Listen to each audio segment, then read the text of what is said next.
right. Well, welcome to the City of Iowa City Work Session for September 5th, 2023. It's 4:01, and we'll go to our first item, our fiscal year 25 budget discussion. Okay, thank you, Mr. Mayor and Council. Hard to believe we're right back into budget season again. If you ask the staff out there, probably they just say it never really ends. But we are starting the fiscal year 25 budget currently. Departments are working on capital projects now. We'll soon be shifting to operating budgets.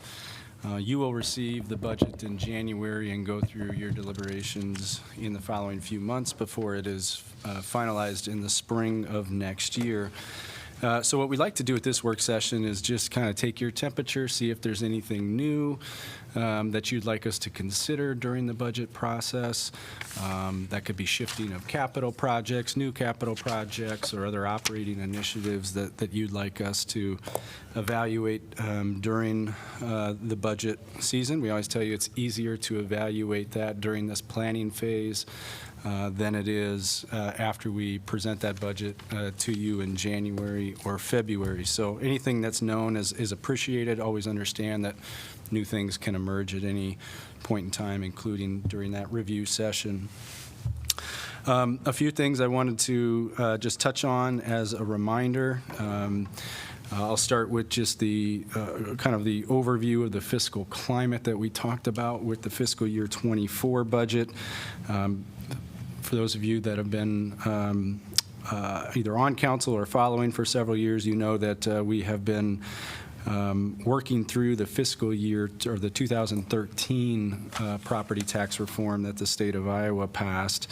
That had a roughly 10-year phase-in, and so from 2013 really to just about last year, we worked through a lot of those reforms. There's one lingering effect of that, which is the commercial backfill piece that will be phased out over the next couple of years. So we finally thought we were getting through that, and lo and behold, there was more property tax reform last session. So what we know now is that both our library levy and our emergency levy will be phased out over the next several years. That's 47 cents of the total levy and roughly about $2 million that we will need to absorb into our general fund levy. That's our 810 levy. That is a maxed levy, meaning we can't go any higher with that rate. And assuming that we don't want to change service levels either at our library or with our climate action programming, we have the task of trying to absorb that in the general fund, which of course is also the funding for our public safety, our parks and rec, our general government, and many other operations as well. The rate of phase out is not known at this time. It does accelerate or decelerate based on the valuation growth that we experience from year to year. So I couldn't tell you exactly how that phase out will be, but we know at the end of 4 years, neither of those levies will be available for us. What is unknown is any further property tax reform that may take place from this point forward. When legislature adjourned last year, there were several comments about revisiting property taxes again with this coming session. So we should expect that at least there'll be conversations on further reform. We don't know what that further reform may look like, but we'll need to be prepared to adjust accordingly. So at the same time, the state is kind of restricting either taxable valuation growth or limiting our use of levies. We are still not growing from a taxable valuation standpoint like we had in the early part, in the years immediately after the 2013 reform. So I like to say during that 2013 reform, our community growth, our taxable valuation growth was strong enough to where we didn't necessarily have to cut based on those reforms.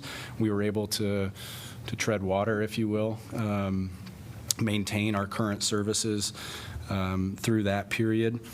The last couple years have been a bit of a different story for us.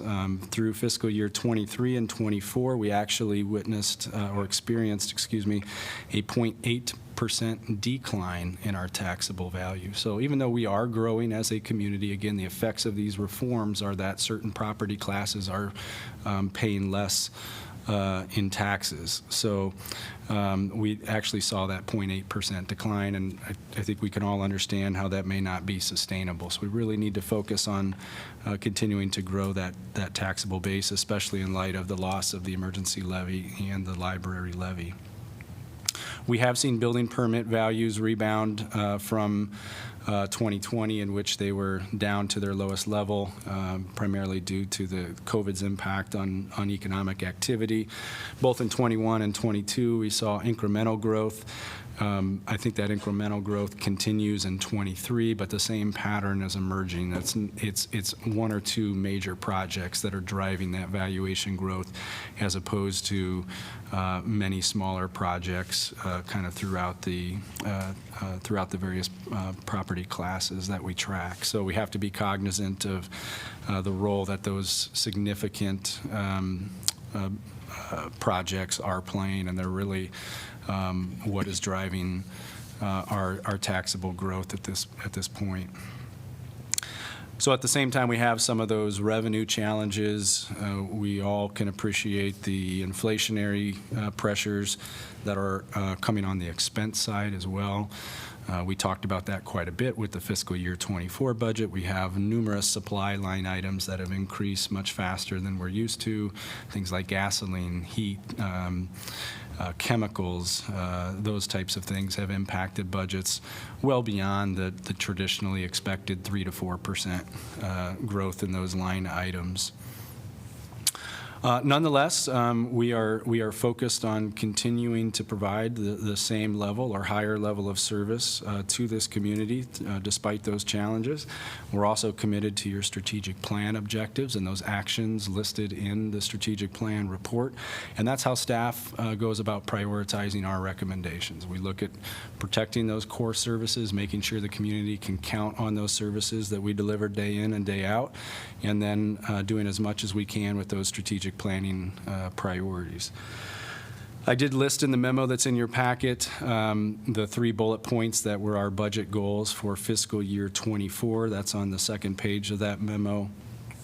Every year staff looks at those, and we may make minor adjustments, but for several years those have been relatively consistent, even though the language itself may have changed slightly. We'll appreciate any feedback. You don't have to verbatim give us those goals, but if you have any feedback on those 3 existing goals, that would certainly be helpful to us.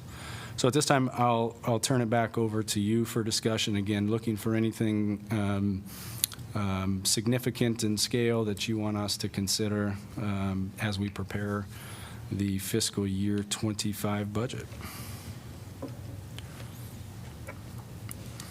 Let's jump right in.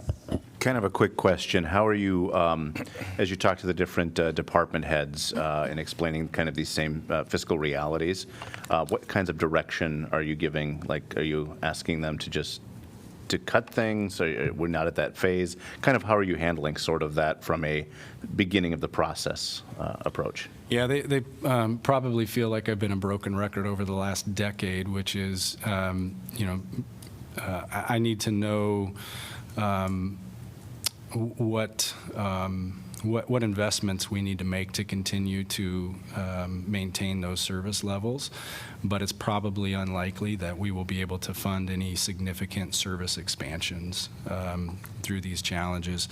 I always like for the department heads to indicate, what they would like to see, even if they don't believe it's realistic. It just helps me understand the direction that they're leading their departments.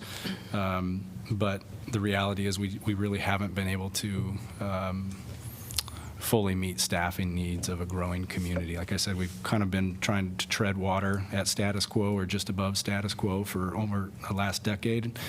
And in the same period of time, we've added thousands of residents that have put additional stress onto the services that we deliver.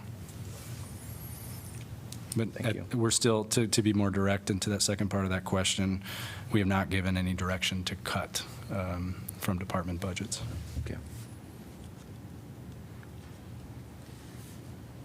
Certainly, it seems like in the past, as you synopsized for us, and then also doing sort of here's a look in the rearview mirror as well as looking ahead. I mean, I think it's tremendous that we haven't had to that we haven't had to make any cuts in the face of both declining tax base and a rising population. I guess really starkly, if this kind of volatility volatility that's leading to more kind of things coming from the state that hamper our ability to do revenue.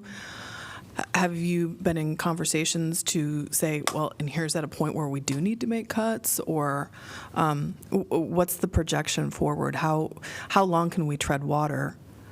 And when do we need to look at the potential of cuts? And Yeah, I don't think we're there yet. But certainly, when you look at 2 years of negative growth, we're almost at 1% over those 2 years of negative taxable growth. That's a trend that we can't continue. So we hope to see those building permit numbers and valuation numbers continue to increase. What's adding more uncertainty into this budget for fiscal year 25 is we know there's going to be a sharp reduction in the residential rollback rate, right? You all probably fielded some calls this spring when valuation numbers came out, and it wasn't uncommon for people to open up that mail from the assessor and see that their valuations on their property had increased 20 to 25%. On the surface, that seems like that would help the city's budget quite a bit. But in reality, those rollback rates that the state sets come November are expected to drop and offset much of that valuation. We just don't know that variable until late in November, so it's hard to say exactly what that'll look like. Absorbing 47 cents into our general fund levy is going to be no small task. Again, that's $2 million over the next several years. I'll remind you that this current fiscal year that we're in, we're actually taking in less property tax dollars than we were the previous year. So again, not a sustainable situation, but one that we hope is just a short-term blip. And again, that's despite the fact our community is actually growing. Like we Correct. actually have more people, more whatever, and yeah. Yeah, so overall properties, when you think of assessments, you have the 100% assessed, basically what all the properties are assessed by the assessor, and then there's the taxable valuation, and the state determines how much of an individual property is taxable. So right now, residential properties and multifamily properties are taxed at about 56% of their value, commercials at 90%, but that residential piece, which now includes multifamily, shifts every year. It'll go up typically 1% or 2%. This year we're expecting it to drop maybe 6 to 10% is kind of the best guess that's out there.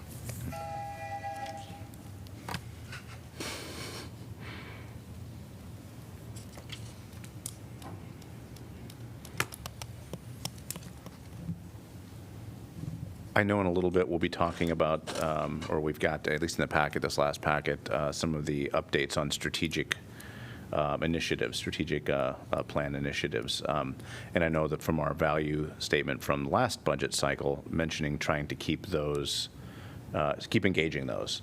Who does, is that your office that sort of then looks at those additional strategic planning stuff, or does that filter up through the various departments? Yeah, all of the department heads are keenly aware of the strategic plan, and as they prepare their budget, they will put recommendations in there that support those. At the end of the day, it's the city manager's office and the finance department that have to review all those, get the numbers to balance, and prioritize those department requests. But they definitely start at the department level, and then we're kind of that final checkpoint where we'll take the plan as we're making our final recommendations and ensuring that all those actions that are called for in the strategic plan have the funding to support them. Or if we don't, that we're recommending new revenues or other alternatives to achieving that. So a good example, of course, would be your fare free. Come next summer, you're going to have to make a decision on whether to continue that fare free service or not. That's not going to be able to be absorbed by property tax. We're going to have to develop a different creative funding strategy to keep fare free if that's the direction that council wants to go.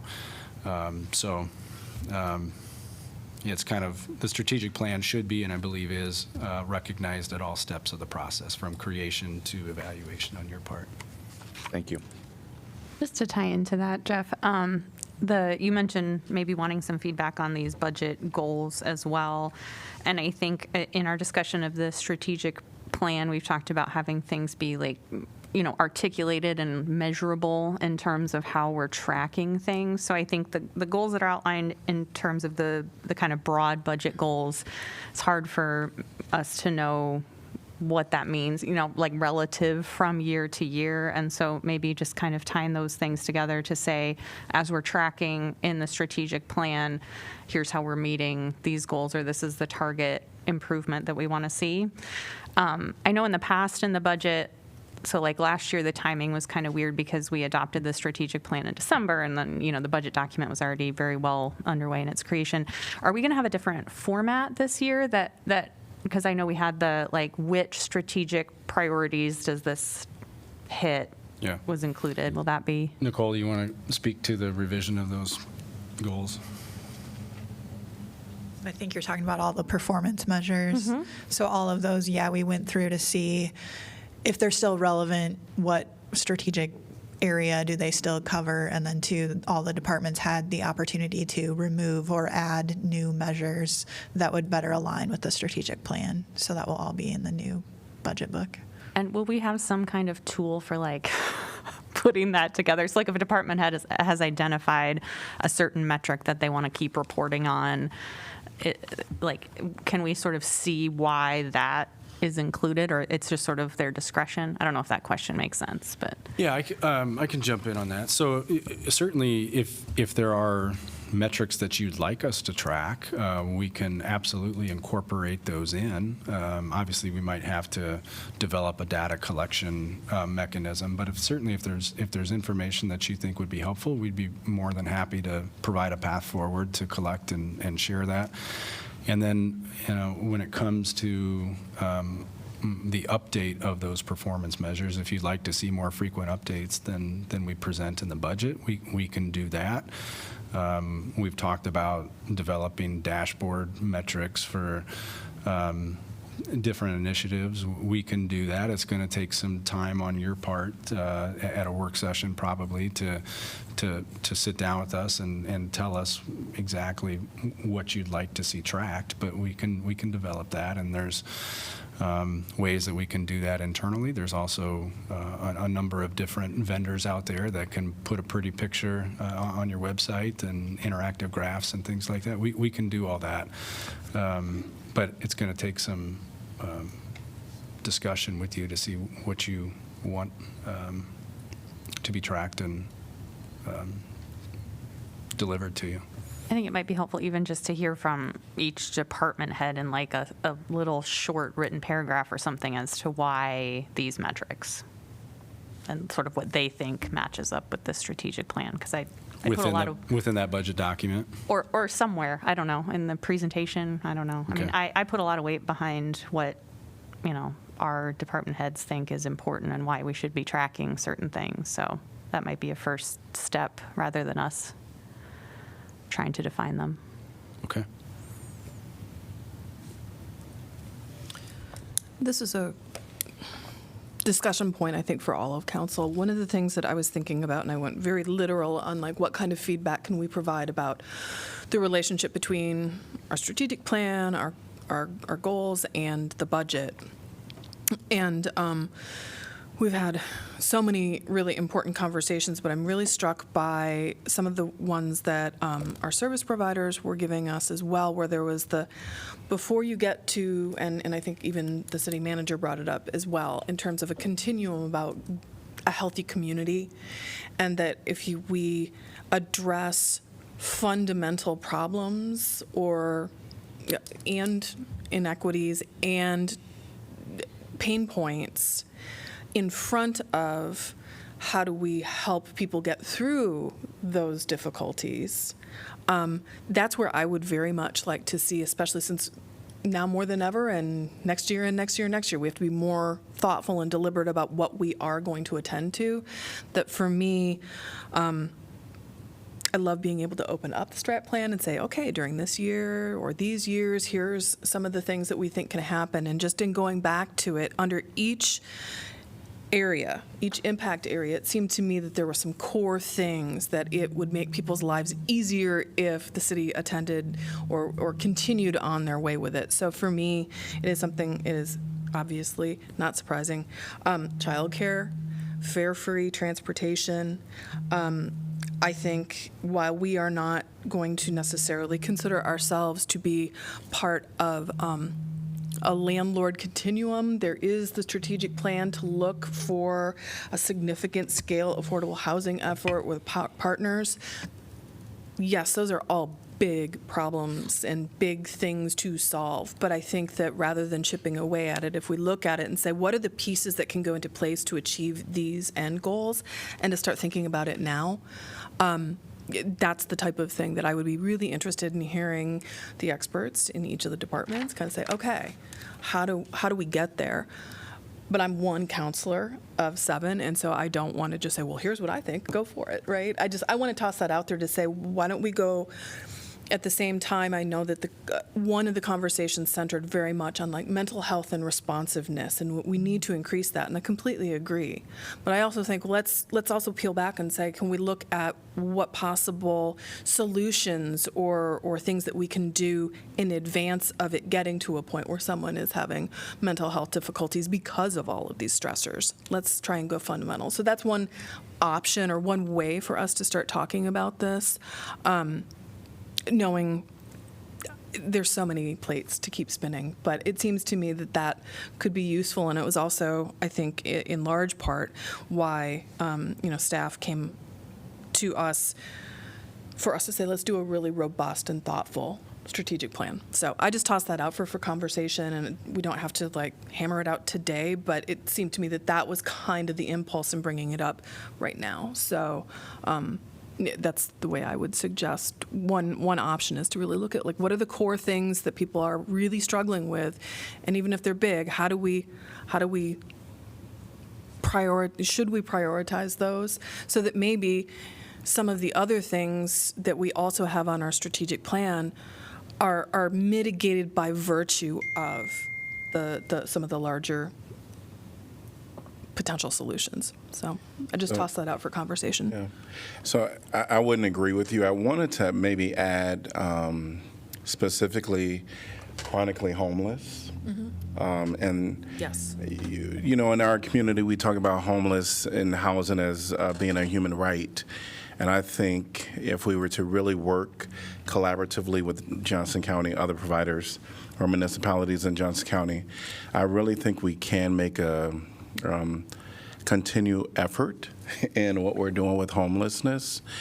As many of you know, through the Harvard Bloomberg, I think Jeff had it on one of his memos where we did submit this as one of the tracks that we might be granted some assistance with, but we don't know and won't know. But I feel if we can, homelessness is huge, but if we kind of narrowed our lens for a moment and focused in on the chronic homeless, right now we're hearing from people in our community.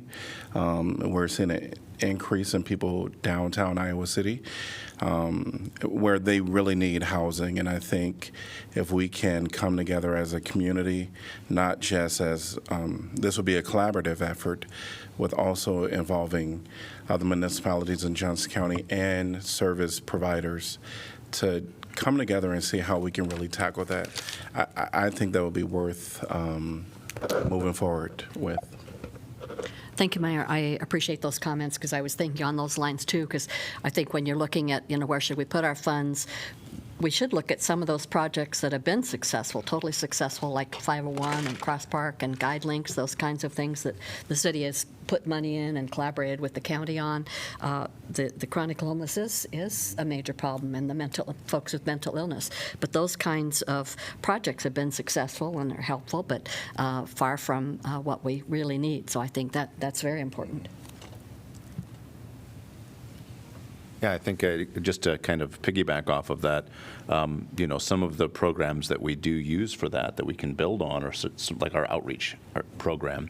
And I think, and hopefully staff will correct me if I get this wrong, but I think they can point to about 90 different cases this year where they've taken somebody who's chronically homeless and gotten them into permanent housing. So, I mean, again, like you say, we haven't, the problem is still bigger than that, but we can point to and then maybe expand on those things that have shown some success. So I think something that really resonated with me in this conversation was what Councillor Alter said, specifically talking about addressing the problems that people have in the moment. So I very much agree with the comments about chronic homelessness, poverty in general, ensuring that we're able to, really deliver on those issues and increase people's quality of life is certainly a priority for me. And I would say, there's many different ways that we can address those types of issues, whether that's, affordability of the community in general, affordability of transportation. One thing that particularly stands out to me in regards to transportation, in addition to, trying to move towards us in a financial capacity, being able to continue fare-free service, but is also to invest more in our bike infrastructure in the community, making our bike infrastructure safer, more desirable for people in the community, and just generally more accessible is something that touches on many of our strategic priorities, is in the strategic plan, and is just something I wanted to hopefully bring up in this conversation as well. Mm-hmm. Well, I'll piggyback on that one. And I'm sort of at a point here, serving on council, where we're talking about a budget for the coming year, and I won't be around next year. So I haven't, at this point in time, I'm in part kind of looking at issues that I've been trying to address as best as possible over the time I've been on the council, and to discuss them at this point now. And one of them had to do with traffic safety. And I kind of tend to view these as future work session items before the end of the year, so I could participate. And traffic safety, I had wanted to talk about this in part because of the 3 recent deaths that we've experienced. That really resonated with me. These were violent deaths that took place on our streets. But on a more kind of happenstance note, I happened to be at Deluxe the other day. They have this wonderful outdoor patio, having one of their soft ice creams. And, that's a great front patio porch. And Andrew walked by, and so we said hello. And we kind of opened up a conversation with some folks sitting at the table next to us. And they learned we were both on city council. And one of the folks at this other table had just moved to Iowa City from Washington, D.C. And she said, since you're here, can I express some of my concerns? And we said, sure, what's up? And she lives in the Longfellow neighborhood, and she said, traffic safety is a major issue in this town. And, I had to laugh in her saying that. But it does seem to me that we have, that's an issue that affects everyone in Iowa City, particularly on the major thoroughfares, the arterials. So I would certainly like us to focus on that, perhaps have a process by which we can hear from the public in a engagement. Perhaps one thought I had, but this of course needs the work session, if you support this, would be to have a kind of a community forum on traffic safety, safe streets, where people could come and hear from one another and express their concerns about where they feel less than safe. And that could then translate into an implementation plan. But it does seem to me in my time here, I don't think I can't say they've gotten better. It seems to me that the traffic speeds are higher, and that safety is still an important issue. And there are some items, by the way, in the update, which I think can be built on, could be perhaps part of that event. Again, in reflection, I think some of the more, the events that I have attended, say when Jeff Speck was in town or Strong Towns was in town, were very memorable events, people showing up and participating as a community. I think left an impression on everyone who was there. So there's that one, and I'll just mention another, which I had in mind, and had more to do with, Jeff's comments on how we are living in a time of fiscal constraints. And, in our strategic plan of, I think, 2021, there was an item in there that we never got to, and that had to do with looking at our finances from the standpoint of how do these land use decisions we make have an impact on our capital budgets and long-term financial solvency. And I think in part, it was in the plan, but as we all know, we ran into COVID, we ran into Black Lives Matter, everything kind of just took a different course, and we never actually got to that item on our strategic plan. I would like to raise it as something that we look at again. It may be something we could partner with Johnson County and consider that. I know that I just had a conversation today with a member of the Board of Supervisors that raised this issue in my mind in terms of some of the land use policies that they're seeing in some cities in Johnson County that could also benefit from understanding how land use impacts our budgets. Some types of land uses actually are quite potent in terms of their taxable valuations, others less so. And these things can be beautifully modeled, communicate extremely well to the general public. I truly don't believe our general public understands these issues, let alone, the city council understanding how these things play out. So those were two items I wanted to ask for your consideration that could translate into workshops to be further fleshed out and acted upon.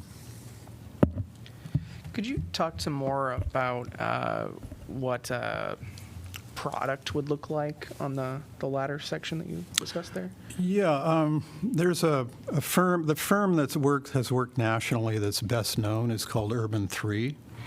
And, if you look at their website, there are a number of ways they can employ their skills, but they're basically look at modeling the community in 3 dimensions in terms of depicting how valuations on a per acre basis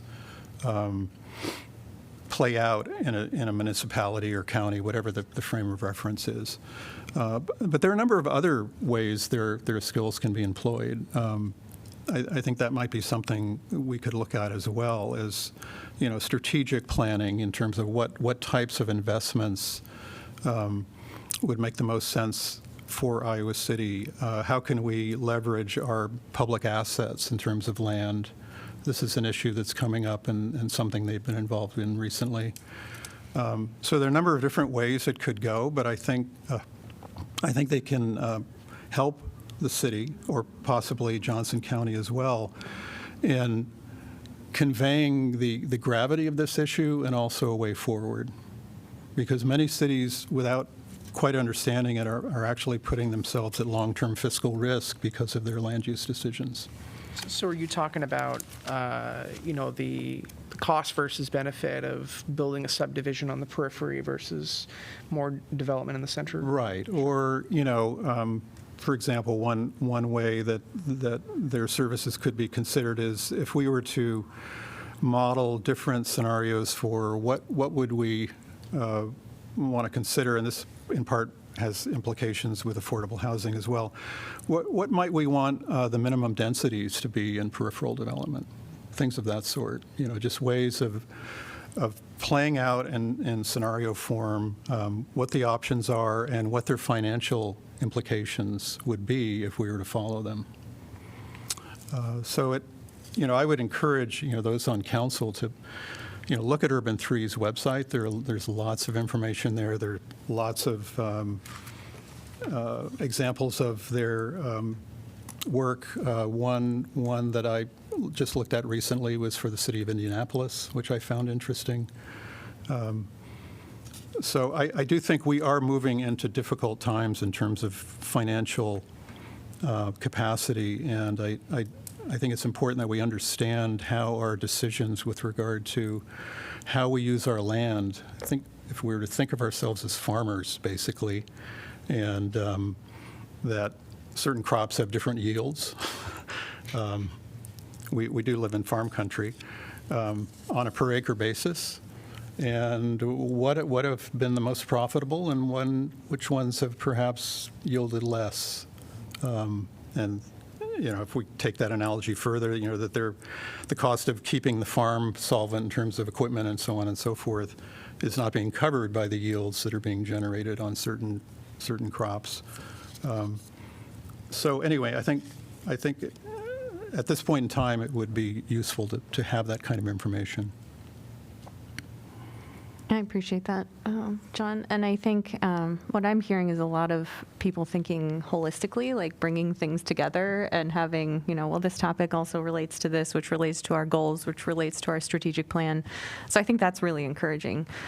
Just to piggyback, there's lots of piggybacking happening here on what you were just saying. I remember the Iowa City Downtown District had that heat. They have like a 3-dimensional heat map that showed the taxable valuation based on area of the city, and it showed the whole city. I think it was in their 2021 annual report. But yeah, it's really striking when you sort of realize that certain physical parts of the community are subsidizing other physical parts of the community and giving us, even just kind of understanding that on a really basic level so that we can use that in our decision making about should we approve this infill or what's the value of that compared to this? I think, I appreciate that a lot. I just want to kind of bring forward 2 broad topics that I hope will entertain. Nothing new. I know from Jeff's memo this was supposed to be new topics, but I just want to kind of follow up on consensus that I've heard over the last few months and then offer one maybe new idea. We'll see how it kind of fits in. So the first one is just overall our investment in community safety. We had our conversation at the budget public hearing on April 4th about how we might invest, proposed addition in one department's budget into really focusing on preventing harm and diverting police calls for service to providers that may be better suited for a specific type of call. I think, Mayor Pro Tem Alter and I have been working on, and we've had some discussion in needing to follow up with Jeff on specific city manager goals. And one that we've been working on fleshing out is trying to, reduce the per capita calls for service overall and have the, reduce the overwork on our officers. That's reflected in the amount of overtime that we had. So to me, it would make sense to say we can make this a budget priority as well, with some investments, on that part of the response spectrum that are preventing and diverting calls for service. And I think there's some specific ideas that I've talked with various members of council and with Jeff about as well, in terms of, programs that may be out there and making sure that anything we invest in would be very specific to serving our residents, and that if we wanted to put an additional however much money towards an expanded mobile crisis response or something like that. Just working with providers to ensure that they're accountable to us and we're tracking the data to know that it's having the impact that we want. Along the same lines, I think, or so sort of like in that progression of this conversation, we had our work session with Chief Liston, I think that was in June, where he mentioned the need to work smarter, not harder. And I think that obviously when we're in a budget situation like this, that goes for every single department. But I think being able to capture some of the unused personnel funds in the police department for that data analyst position that we had for a little while and went away. And I think the chief talked about to us that day in June might be a way to help with that overall objective relating to community safety, which hits on the mental health, hits on the chronically homeless, hits on traffic safety. I think maybe kind of ties into a lot of the priorities that have already been expressed here tonight.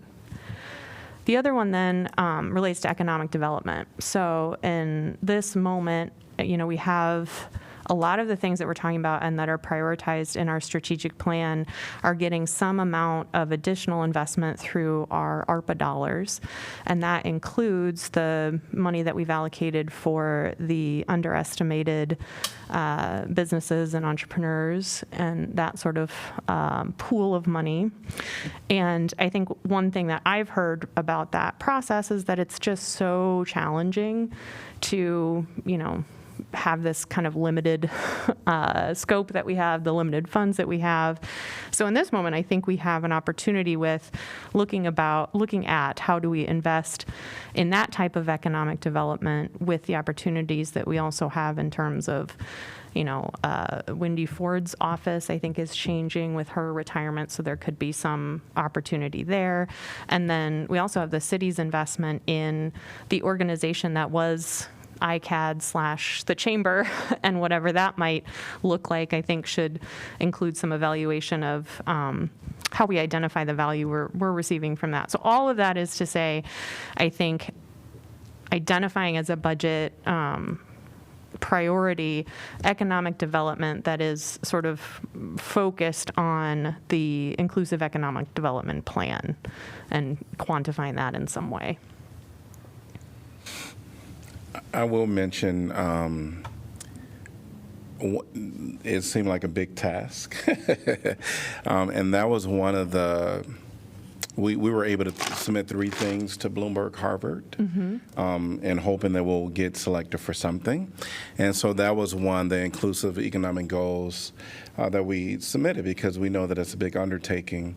I would agree that it's a no-brainer for me to to advocate for inclusive economic, especially since it's a part of our strategic plan.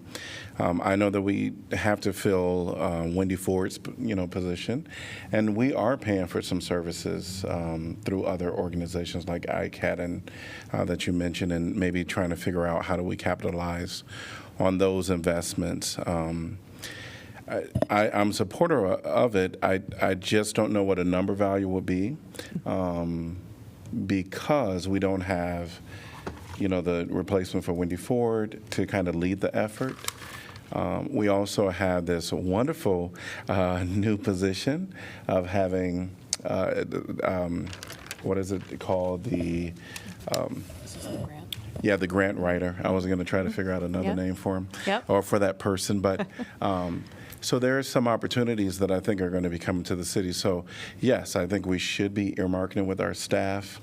As far as like a number, I don't know how staff can come up with the number, but I think it's pretty vital that we do some investments in the inclusive economic goals of our city. So I think the timing will work out pretty good on that particular topic. I know the hope is that within the next month we'll have some preliminary recommendations for the council on the capital side of the inclusive economic development ARPA pot of funds. And then there's still $1 million roughly, depending on that recommendation on the capital side, there's still $1 million for that technical assistance support services.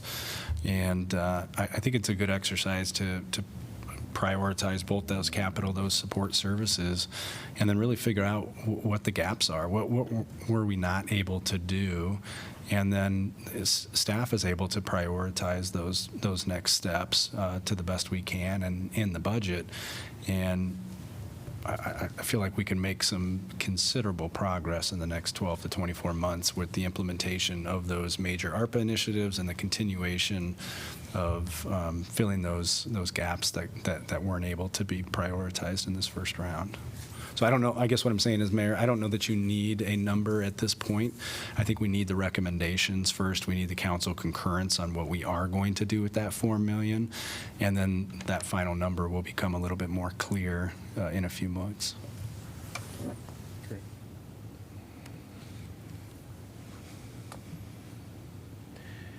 Any other items for a budget, for this budget discussion? Just so it doesn't slip through the cracks, I may have mentioned childcare. I would very much like to see, this is such a huge problem, and we've made some really important strides, and I just want to continue to see us peeling that onion with ideas that are coming from people who are doing the work and the partnerships that you've been able to strengthen. So. And I won't belabor the point, but obviously affordable housing is still, a major priority of mine, and I know it is of everybody else's, but just to say that out loud. And both of those things have a big effect on workforce development and the workforce in our community. So I thought it might be just useful to go over just all the bullet points of what we've discussed, because it has been quite diverse. So just comparing notes here, I guess, for everyone. In no particular order, this was just what came to my mind when I decided to put this list together. We discussed priorities for chronic homelessness, inclusive economic development, pedestrian and bike infrastructure, addressing mental illness, public safety and diversion, affordable housing initiatives, increasing tools for long-term sustainable community development, childcare, and as always, increasing partnerships with other communities and stakeholders on these issues. Maybe just to put a bow on that, I think it leads right into our ARPA update discussion. But, the intent of the ARPA pools of money or pots of money that we're talking about in this phase are those that are intended to be more like longer term and transformational. And so I think just even having understanding that we identified those things based on kind of the very complex situation of the last few years, how is the fiscal year 25 budget going to allow us to build on and capitalize on those significant infusions in those particular areas? And I think affordable housing is a great one to kind of pick on with that, because, we have, I think, some real potential to move the needle if we're pooling different resources. And so how can that look? Just to kind of show that forward progress and projection.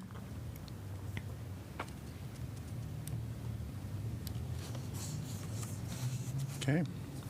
Anything else?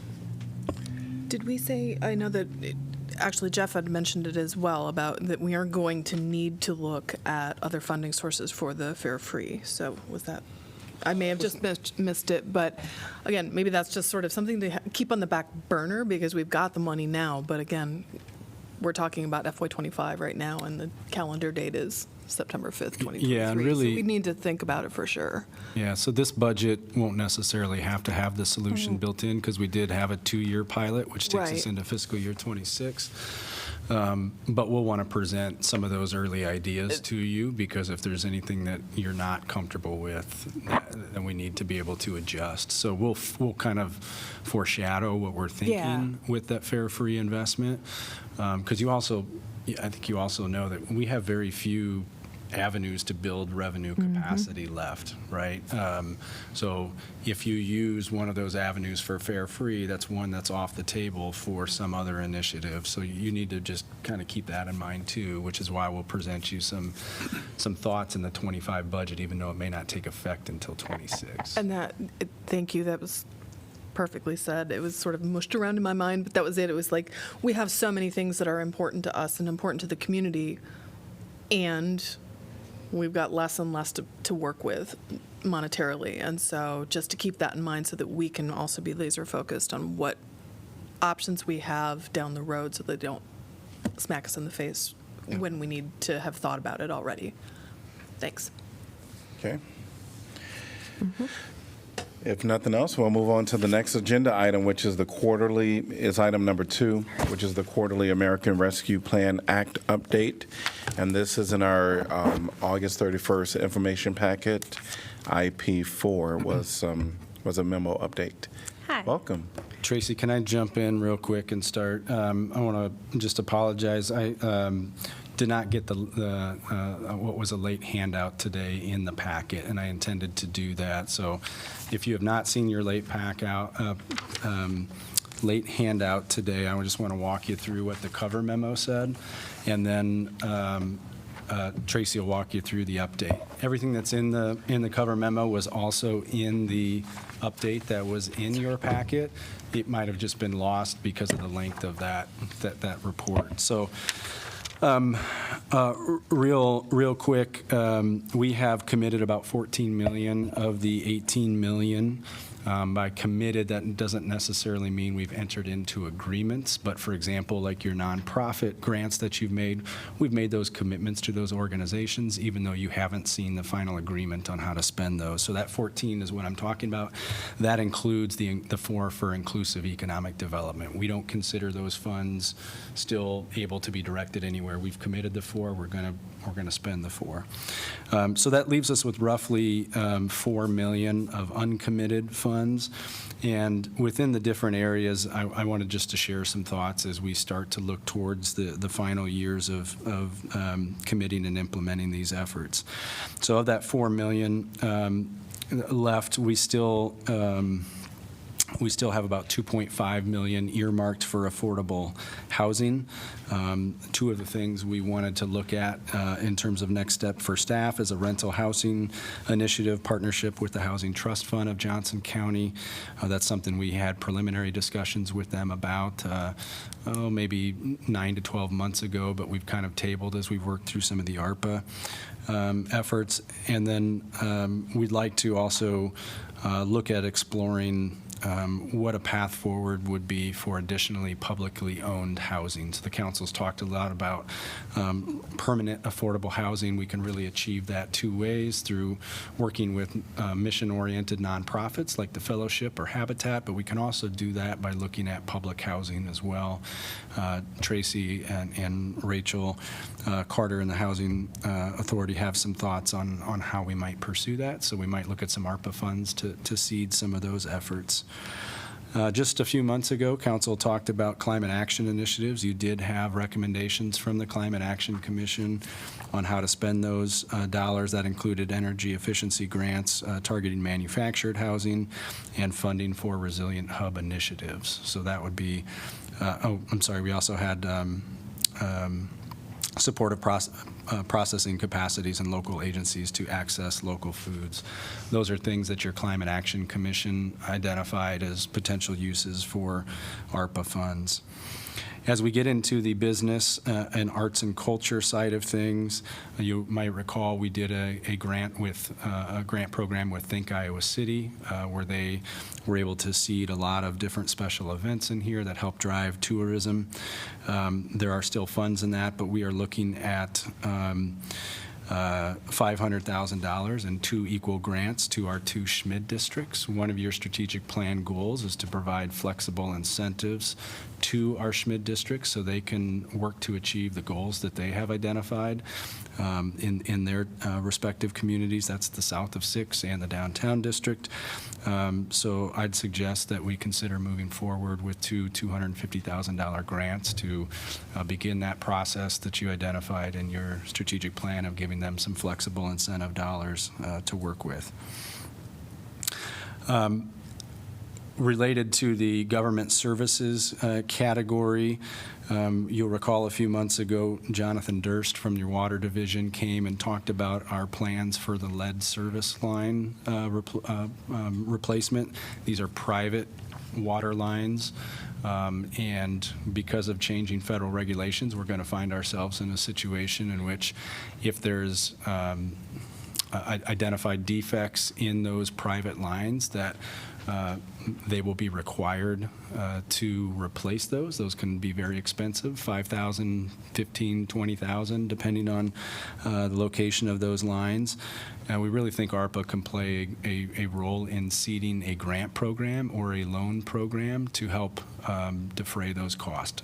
We truly believe we will need a grant program or a loan program given the nature of this challenge that's ahead of us.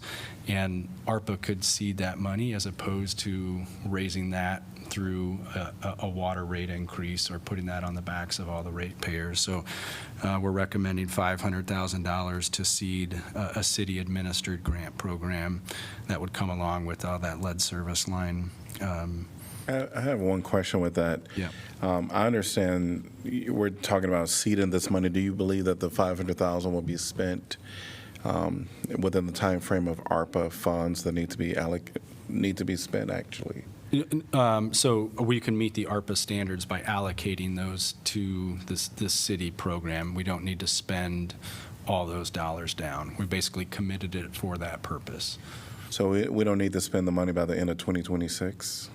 No, if we dedicate it to a grant program like that, we would be able to keep that going. And lead service line replacement was one of their stated priorities with the larger ARPA initiative. And it can be either a grant or a revolving loan? Yeah. Okay, We would look at, we'd have to design what we want that to be, some kind of income qualification or whatnot. And then lastly, in the tourism investment area as well, also with government services, the final recommendation is for roughly the last $500,000 to supplement the Iowa City Skate Park renovation project. You may recall that we had applied for grant dollars to expand the budget for this project through the Destination Iowa grant program. That was a state ARPA program aimed at investing in tourism projects. We didn't get those funds, and thus we don't have the budget that we anticipated for that project. We think adding that $500,000 in through ARPA can get us to the point where we can renovate that facility and really have an incredible regional skate park destination. So we would recommend looking at that final $500,000 to supplement that project. That's in your CIP right now, has local funds committed, but at this point we're just starting design and need to figure out if we want to go back to that original project budget or scale it back because we didn't get that Destination Iowa grant. So I'm not looking for up or down on any of these. I realize some of these are new initiatives. But I wanted to give you a sense of where my thoughts were with really working through the last $4 million in uncommitted ARPA dollars at this time. Okay, I was longer than I thought, so I'm glad you sat down, Tracy. If you could come back up and just walk us through Sure. all the different initiatives, and then we'll take council questions. All right, great. Tracy Heisch with Neighborhood Development Services. As Jeff discussed, we have been allocated over $18 million. We have committed $14 million, which includes that $4 million for the underestimated businesses, business support and capital projects, as well as $3 million for social service and capital grants. Those we had a statement of interest. We interviewed social service providers, and we working with neighborhood centers in Johnson County and Free Medical Clinic.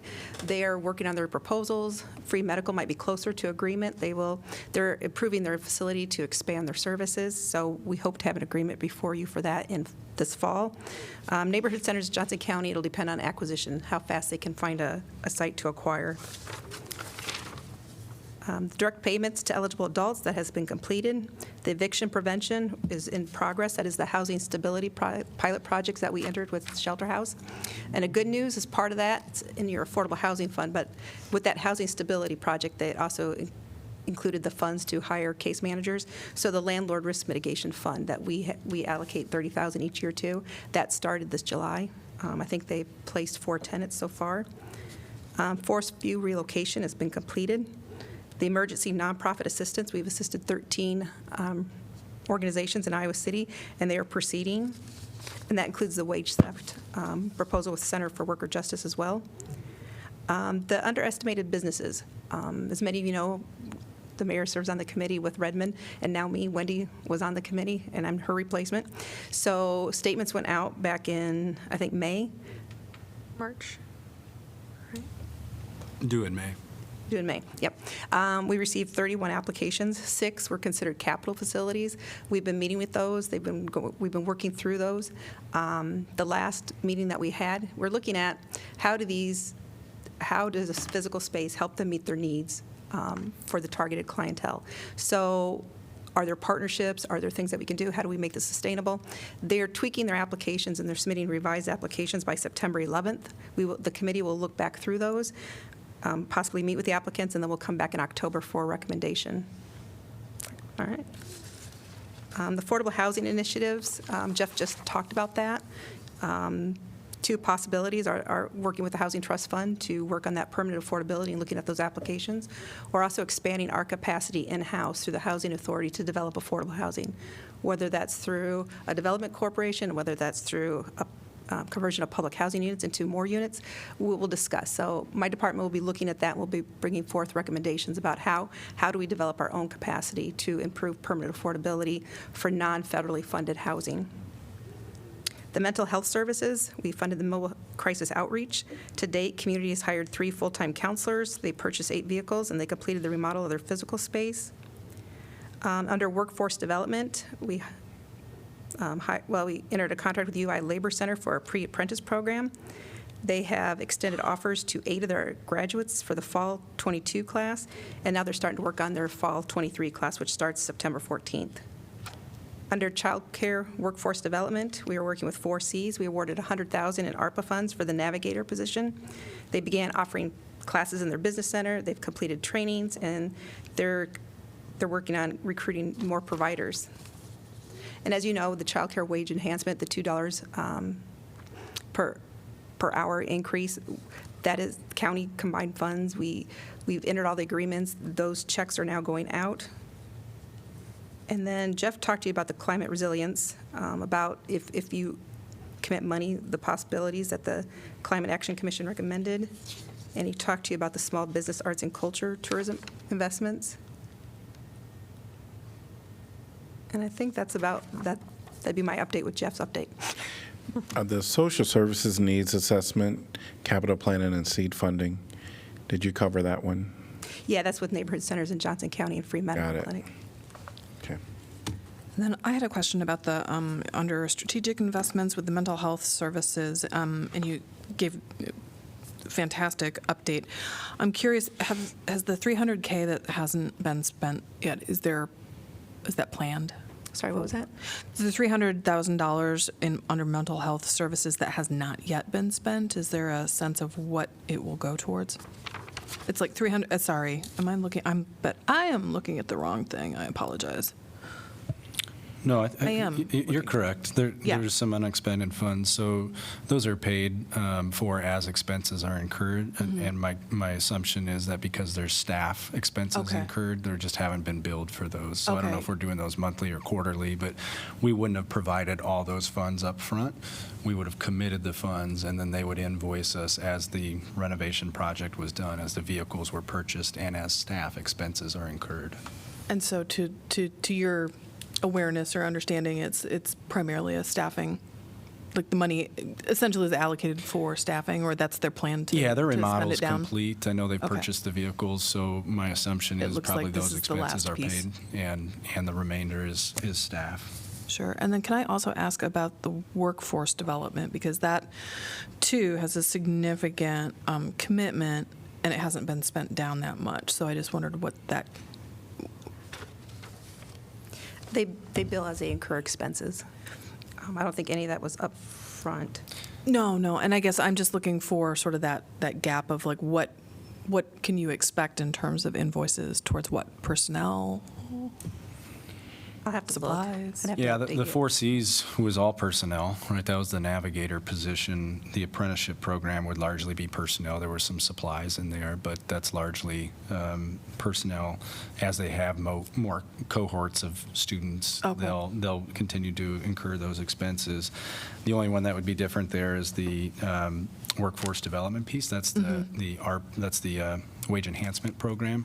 So you can see we did 1/3 of that. $250,000 has been sent to the Community Foundation, and I believe the intent is to do that every year for 3 years until the $750 is spent. Okay, I think that was, thank you. I needed that Band-Aid there. Similar question, but on the eviction prevention, there's a very, very small number that's been spent on that. Do we know why that is? 56,000 out of 1.1 million? It's basically as Shelter House bills us, and they've been billing us for staff.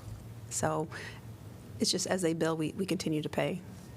Is that something that we can ask for some kind of update on? It just seems like a lot of money sitting out there on that particular one.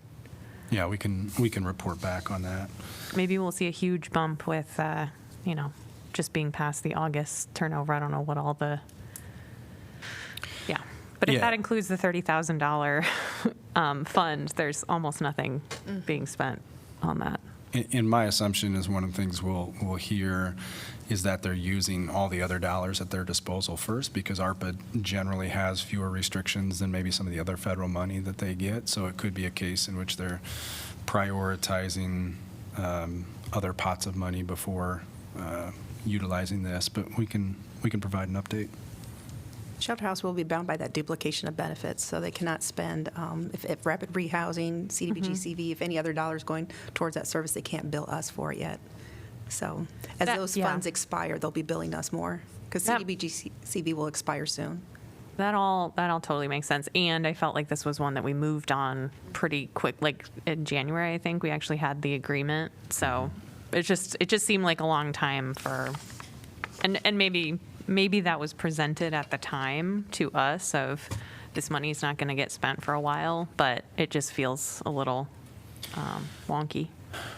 Yeah, I think at the time, too, there was still uncertainty with this wave of evictions that everybody kind of sensed was coming. We didn't really know the magnitude of the need at that point. So it is one of the items we prioritize to try to get in front of that, and maybe that hasn't materialized to the level that we feared, thankfully. Which would be great. Yeah. Yeah.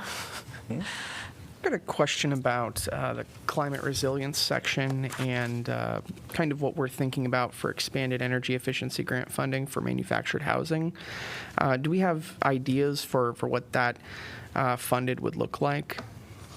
I would have to ask Sarah. I didn't read the climate action recommendations, so unless Rachel or Jeff know. Yeah, I don't think there's been further discussion. This is then what was at the Climate Action Commission. We asked them to prioritize the top 3 uses of ARPA funds. They identified that, but we haven't worked to put the bones to an actual program yet. We have housing rehab programs. We have energy efficiency grant programs. So we have frameworks that we can rely on. But if you, as a council, want us to focus on a particular thing, say it's really want to focus on renewable energy and solar. That was my comment. And we can do that. So any direction would be appreciated.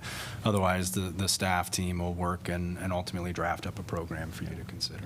Yeah, I mean, the thing that I was thinking about was a conversation that Councilor Harmson and I had a few months ago, I think back in May, with a mobile home park resident who expressed considerable frustration with the ability to, in a manufactured home, get access to solar. It's virtually impossible.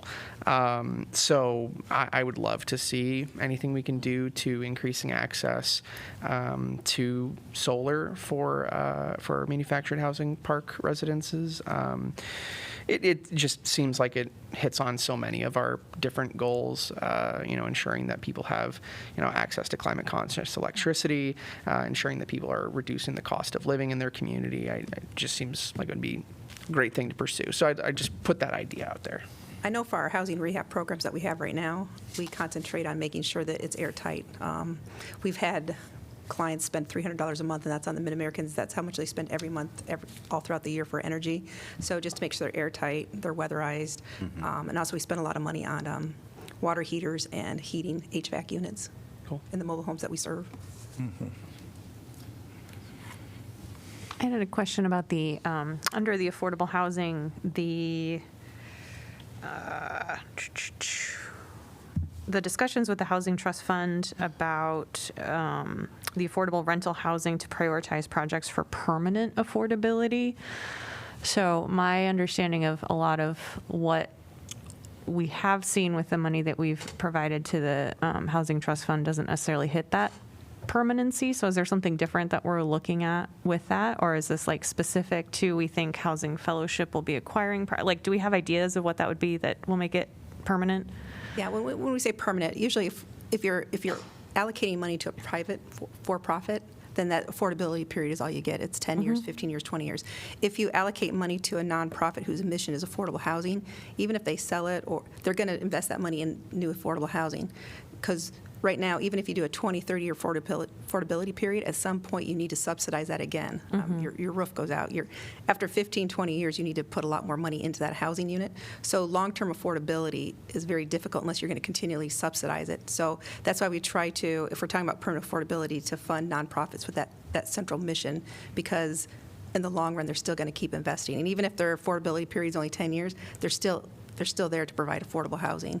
They'll continue on. So we try to get it through, if you're talking about permanent affordability, to work with nonprofit providers who have that mission. So you see some differences. We'll just take an example in LIHTC projects. The LIHTC project out on Rochester, Herbert Hoover, the next building, that has a 30-year affordability period to it, but it's held by a private company. So after 30 years, they no longer are bound by those rent controls. You take that in contrast with the LIHTC project in Riverfront Crossings, with the Del Rey project, which the Housing Fellowship will be the ultimate owner of that property after the affordability period. We have the confidence, we consider that permanent affordable housing, because even if the Housing Fellowship decides after 30 years or 40, 50 years to sell that Del Rey building, we know that they're going to take those proceeds and continue to invest, because that's their mission. So that's the key difference when we're talking with the trust fund, is really making sure that those dollars are supporting projects and that'll have permanent affordability, even if that's not like a specific deed restriction or anything like that. It's who they're granting to. Thank you. I just want to make sure we weren't counting any like infusion of money to the Housing Trust Fund as permanent under the way that you described it. Okay, thank you.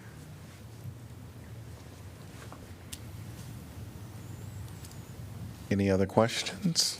I guess I'll just provide just a little bit of feedback. I know, Jeff, you said you weren't looking for just like an up down, but I'm a little uncomfortable with the $250,000 to each of the SMIDs for a couple of reasons. One is, I think if we look at whether it's their geographic area, number of businesses that they serve, or just sort of like their capacity for doing things, I don't know if those should be equal between the two SMIDs. I mean, we've got one that's much newer, much smaller. And I think there's value in like juicing it up, and I want to be realistic about the organization's capacity to handle that. So just hope that that will be taken into consideration. And similarly, because this is in the category, maybe not similarly, but because this is in the category of these like, longer term transformational things, I see the idea of like providing them with flexible funding as not necessarily that, or if they can give us some idea of how they anticipate that kind of infusion could be a longer term transformational thing, that might be helpful. Sure. That's just kind of my initial feedback on that. Any of those other recommendations council want to make some comments about? I just want to make sure I'm doing my math right. It's not. It's probably not. Yeah, I'm a words guy. 4.5 million is kind of in this bottom section, right? And I think at some point the number of having 4 million left over was thrown out there, and I'm sure I probably just misheard. Yeah, something. it was around. We were awarded 18.3 million. I just kind of used some round numbers there. We also have interest that's been earned through our holding of these funds, so I think 4.5 is pretty realistic. But Cool. Your Thank you. math is correct. Who knew? Yeah, no, I saw it. Okay, I do have one more thing. Can we get some information on the use of the skate park? I remember when the skate park was built and there was, all of this support and excitement and all of that. And I feel like the times that I go by the skate park, it doesn't seem to be that busy. So maybe there's demand that I'm not aware of, or it's the kind of thing that we need to improve it in order for there to be the use that we're looking for. But I think something before we invest $500,000 on that would be helpful. Yeah, we can certainly do that. Julie's been thinking about that project for a couple of years now as the current park is deteriorating a little bit, so we can circle back to you on that. Because I know in the pedal paddle proposal, I think it included the pump track part. Correct, yes. Okay. So that would be a piece of this that we might have to drop off if we don't supplement that budget. So it's a kind of like a parrot with a bicycle type of facility as well. Cool, thank you. All right, thank you, Tracy and Jeff. We're going to move on to the next item on our agenda, item 3, clarification of agenda items. I apologize for not having brought this up earlier, but I do want to pull from the consent agenda item 6E, which is the North First Avenue improvements. We can do that. Do you want a staff presentation on that one then? Just It's one. not terribly long. It'd be nice as a refresher. Okay. No, I didn't mean it that way. We'll come up and give it a quick overview. Yeah, that would be, I appreciate it. Thank you. There was something that I was expecting to see on this agenda that wasn't there. If I could ask a question about that, Mayor, if that's okay? Yeah, did I forget something? I don't think you did. I'll direct this to Jeff, but the bus rapid transit contract, it's been like months since we thought it was moving forward, and Correct. I know that Kent was so it was determined that Iowa City needed to hold that contract in order to get it moving faster. I believe Kent is working with your office, Eric, to put that agreement together. Yes, I think that's right. I was out of the office last week, so I'm not sure what the status is of that. I apologize. One sec. I may have something here. because I think I asked like in the end of July or beginning of August, that's not going to have to come before us, will it? And I was told no, and here we are. I told you that, and I apologize for that. I assumed that the MPO board would hold that contract, as they typically would for consultant studies, but in this case, it was decided that Iowa City would. And when I told you no, that we wouldn't have to approve that, I was speaking specifically of the $25,000 contribution that I thought we were making towards the contract to the MPO. Now that we're holding the contract and it's that value, it's $250, that would exceed my spending authority. So yes, the plan was this agenda, you're correct, but we didn't make that deadline. Okay, thank you.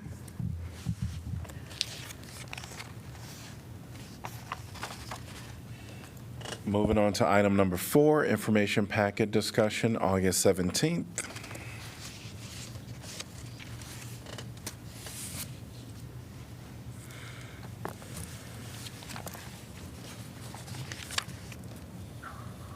Moving on to item number, information packet, August 24th.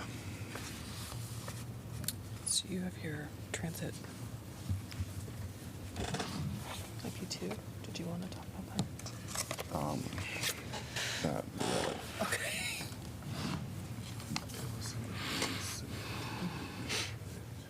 Out there. Got it.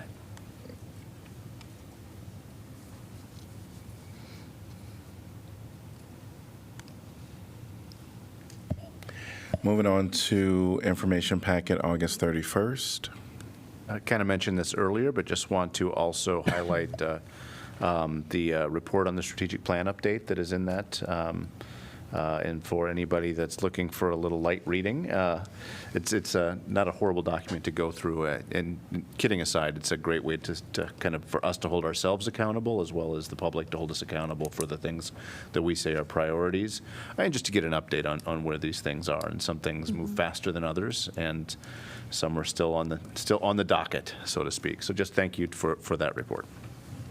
Yeah, I thought that was an excellent, really digestible way to present what we're focusing on or what we've done since last December and the adoption of the plan. And I'd just reiterate the trying to have some benchmarking, some metrics. You know, there was a comment about an overall carbon sort of assessment, and that, you know, our greenhouse gas emissions have gone down.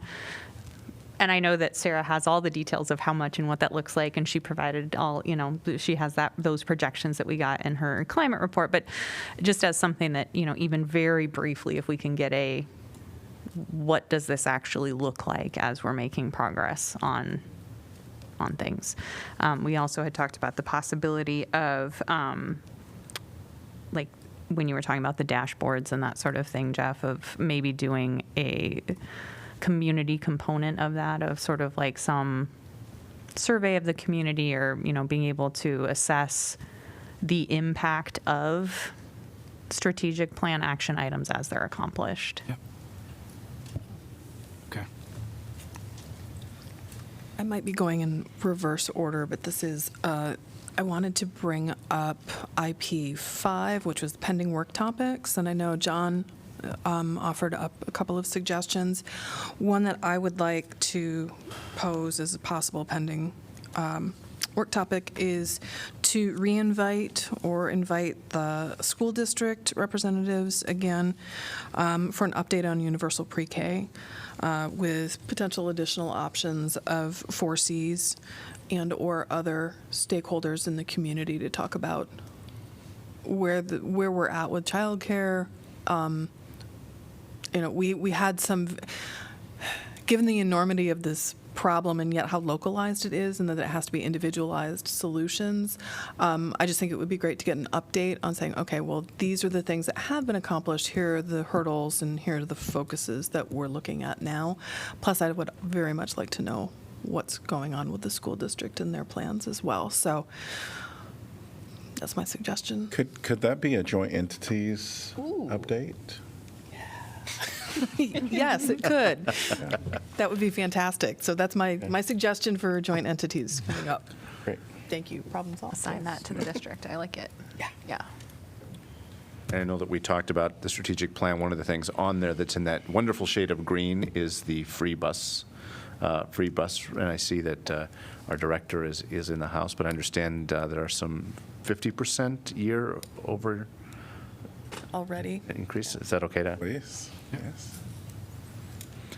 Welcome.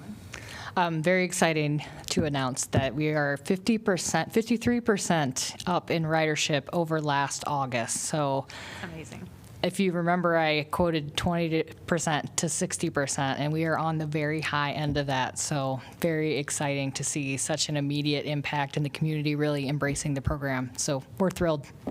Yeah, thank you. Mm-hmm. Can I pinball us back to pending work session topics? sorry. I just want to make I want to make sure bad. Councilor Thomas's suggestions were decided up or down. If folks want additional work session topics on the land use discussions that he mentioned. And Councilor Thomas, was there one Traffic other one? safety. The community forum on traffic safety. Okay. And then I know it's already on the pending topics list, but I believe, my understanding is that the Community Violence Intervention Group has been working, and I would love to get an update on that at some point when they're ready to speak to that.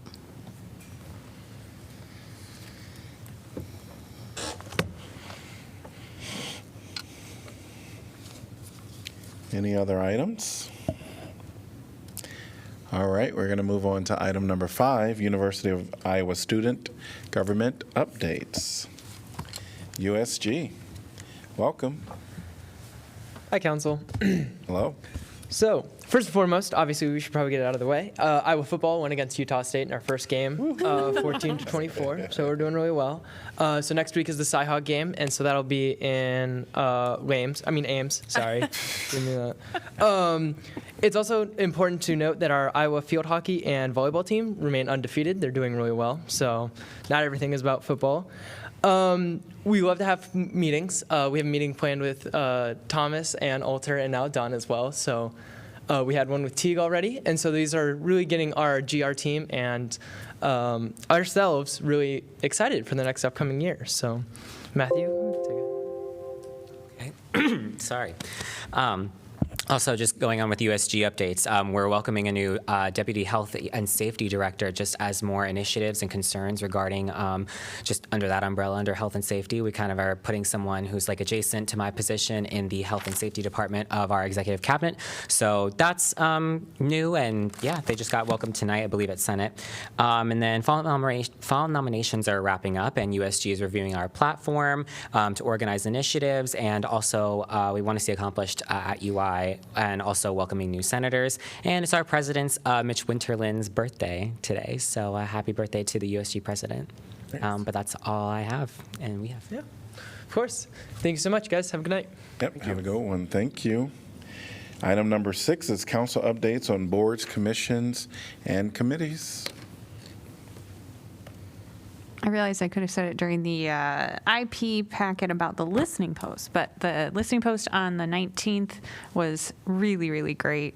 Thanks to Darian and our transportation staff for having the electric bus on site at the diversity market that coincided with the listening post. So there were tons of people who toured the bus. We talked a lot about fare free. We talked a lot about the electric buses. They're so efficient. They turn off their air conditioning when they're just sitting there idling. So even though it's like 100 degrees outside and we're like, hey, the bus is air conditioned, that didn't go quite like planned, but it was good to be able to speak to the energy efficiency of that.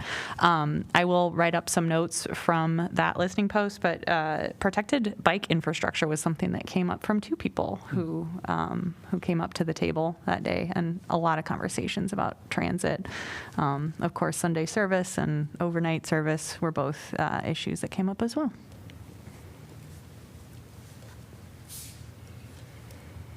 All right, we are adjourned until 6 p.m.